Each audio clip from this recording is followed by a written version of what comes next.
Malásia pronto a atuar assistência e capacitação para servidor Estado, vai implementar uma descentralização.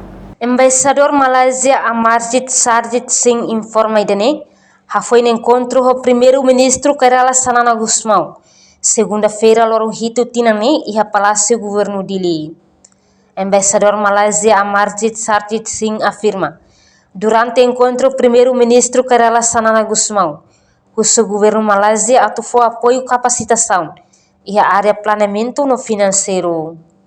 Kami berdua sempat meneliti semula hubungan dua hala yang sedia terjalin di antara Malaysia dan Timor Leste. Kami juga mengambil peluang untuk meneroka atau berbincang-bincang tentang aspek kerjasama seterusnya yang harus dijalinkan di antara Malaysia dan Timor Leste.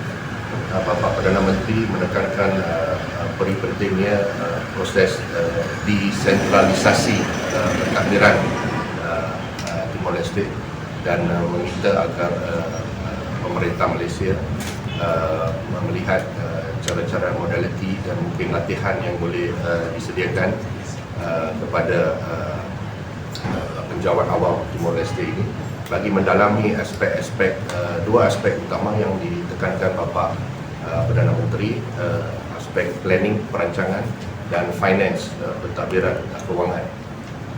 Saya merasakan bahawa penekanan yang dibuat oleh Bapak Perdana Menteri terhadap dua aspek ini bagi proses desentralisasi yang akan menjadi fokus utama pemerintah Timor Leste ini adalah aspek yang begitu penting sekali. Karena tanpa perancangan itu tidak boleh dilaksanakan banyak perkara. Dan saya rasa ini permulaan yang baik untuk pemerintah Ninth Constitutional Government of Timor Leste. Malaysia siap membantu? Iya, seperti biasa, seperti lazimnya Malaysia telah membantu sejak awal tahun 2000 lagi. Kita telah melatih hampir lebih 600 penjawat awam Timor Leste dari segenap bidang, baik kursus-kursus jangka pendek dan kursus jangka sederhana di bawah program kerjasama teknikal Malaysia MTCP atau dalam bahasa Inggeris dia Malaysian Technical Cooperation Program.